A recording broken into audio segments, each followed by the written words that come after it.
یہ کون منسٹرز ہیں؟ وہ دو کہہ رہے بڑے سینئر منسٹر ہیں، دو نام انہوں نے نہیں بتایا، غالباً ان کی وہ پرائیویسی کو رکھنا چاہتے ہو انٹیکٹ، لیکن یہ کون لوگ ہیں زرتاج صاحب آپ کی کیبنٹ میں سے؟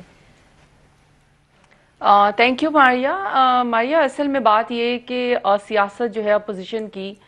وہ اس نہج پہ پہنچ چکی ہے کچھ ان الیکٹڈ لوگوں کی وجہ سے. سیاست کے ایک 12ویں کھلاڑی ہیں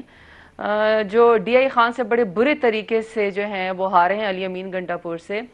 مجھے یہ تو خیر ان کا پتہ تھا کہ ان کی خواہشات اب دل میں ہوتے ہوتے انہوں نے اپنی ایک ڈنڈا بردار فورس تھی انصار المسلمین، اس کے ذریعے اپنے آپ کو سپہ سالار کہہ کے اور اپنے آپ کو خود ساختہ وزیر اعظم کہہ کے انہوں نے اپنے آپ کو ایک گارڈ آف آنر پیش کروایا تھا. لیکن اب مجھے یہ نہیں پتا تھا کہ وہ ماشاءاللہ سے کہیں کے سپیکر بھی بن گئے ہیں، اور سپیکر بنتے بنتے انہوں نے تمام جو الیکٹڈ لوگ ہیں جو پیپلز پارٹی کی بھی ہیں اور پی ایم ایل این کی بھی ہیں ان سے استعفے مانگنے شروع کر دیے ہیں، اور جبکہ وہ خود پارلیمنٹ کا حصہ نہیں ہے. دوسری طرف سیاست کی ایک 13ویں 14ویں کھلاڑی ہیں، بڑی سیلف سینٹرڈ ہیں اور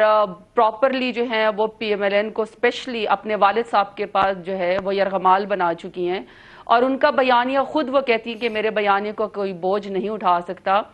اور کل انہوں نے رات کو ایک ٹویٹ بھی کی کہ جی حکومت گھبرا گئی ہے، جدھر سے ہم کھانا کھائیں گے یہ اس کے اوپر بھی جو ہے وہ پرچے کریں گے. حالانکہ کل لاہور کی جو حکومت ہے انہوں نے جو کلامٹی ایکٹ ہے اور جو انفیکشس ڈیزیزز کا ایکٹ ہے اس کے تحت جو ہے کوئی ایس او پیز نہ فالو کرنے کے اوپر 26 ریسٹورنٹ کو اور اسی طرح کی دکانوں کو جو ہے انہوں نے سیل کیا. اس میں جہاں سے مریم باجی نے کھانا کھایا اس میں وہ بھی آ گیا. اب ان کو صرف وہی یاد ہے، لیکن باقی 25 ریسٹورنٹ اور باقی دکانیں پبلک پلیسز جو ایسپیز توڑنے کی تھی وہ ان کو یاد نہیں ہے. ٹھیک ہے، اصل میں باجی کو یہ بھی یاد نہیں ہے کہ انہوں نے کیا وہاں سے کھانا کھایا تھا جو باقی بند ہوئی ہیں، جو ایسپیز نہ کرنے پہ فالو نہ کرنے پہ بند ہوئی ہیں. تو مریم باجی کو تو یہاں تک بھی یاد نہیں ہے کہ انہوں نے کہاں سے کھانا کھایا اور کس کس کا کھایا ہے. ظاہری بات ہے لیکن یہ جو آپ سوال مجھے باتیں بتا رہی ہیں زرتاج، آپ کی حکومت میں سے لوگ بیچ کے رستے کی بات کریں. آج فواد چودھری صاحب کی رائے ہے، آج شبلی صاحب نے یہ بات کی ہے، اس کے بعد وہ کہتے ہیں جی آپ کی کیبنٹ میں سے لوگ ان سے رابطے کریں. کویسچن تو میرا یہ ہے کہ بیچ کے رستے کی جو بات ہے یہ ہے. ماریا میں اس پہ بھی آ رہی ہوں. تو اب وہ خود بھی پارلیمنٹیرین نہیں ہے، پارلیمنٹ کا پارٹ نہیں ہے، کبھی انہوں نے الیکشن نہیں لڑا، اور انہوں نے بھرے جلسوں میں ریلی میں اپنے کارکنوں سے کہا کہ اگر پی ایم ایل این کا کوئی بندہ یا بندی استعفیٰ نہ دے تو وہ جو ہے اس کے گھروں کا جلاؤ گھراؤ کرو، ان کو مارو. بہرحال یہ ان کی اپنی پارٹی کی سوچ ہے، لیکن استعفے جیب میں رکھنے سے یا اپنے پارٹی کے لیڈران کو دینے سے، خود ساختہ اپنے استعفے رکھنے سے کوئی فائدہ نہیں ہوتا. اس میں وزن تب آئے گا جب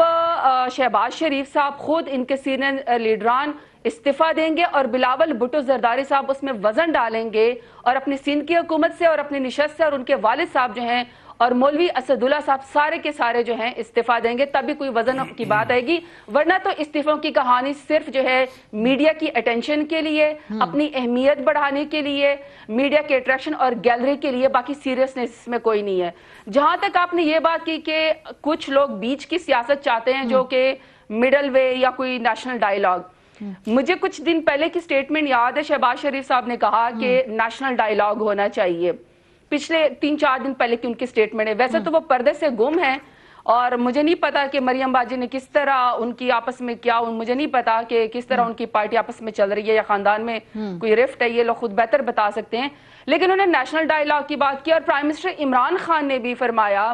کہ کچھ دیر کے لیے سیاست کو بھول کے اگر وہ ایک سٹیٹمنٹس کی طرح اور اپنا سٹیچر بڑھا کے پرائم منسٹر عمران خان نے پہل کی ہے اور انہوں نے کہا ہے کہ آپ کچھ دیر کے لیے سیاست چھوڑ دیں، اور جو پینڈیمک آیا ہوا ہے جس کی وجہ سے سیکنڈ ویو ڈبل ڈیجٹس کے اندر اموات ہو رہی ہے، تو خدا کا واسطہ جہاں پہ رانا ثناء اللہ کہتا ہے کہ ہر قیمت کے اوپر جلسہ ہوگا تو قیمت عوام کی جان ہے. جب قمر زمان قاہرہ کہتے ہیں کہ اگر آپ کو فورس منع کرے تو آپ کو ہتھیار اٹھانے کی اجازت ہے، جب آپ مریم باجی کہتی ہیں کہ جو مرضی کر لو جلاؤ گھراؤ ہوگا، تو دیکھیے اس سیاست کے لیے بہت ٹائم پڑا ہے. لیکن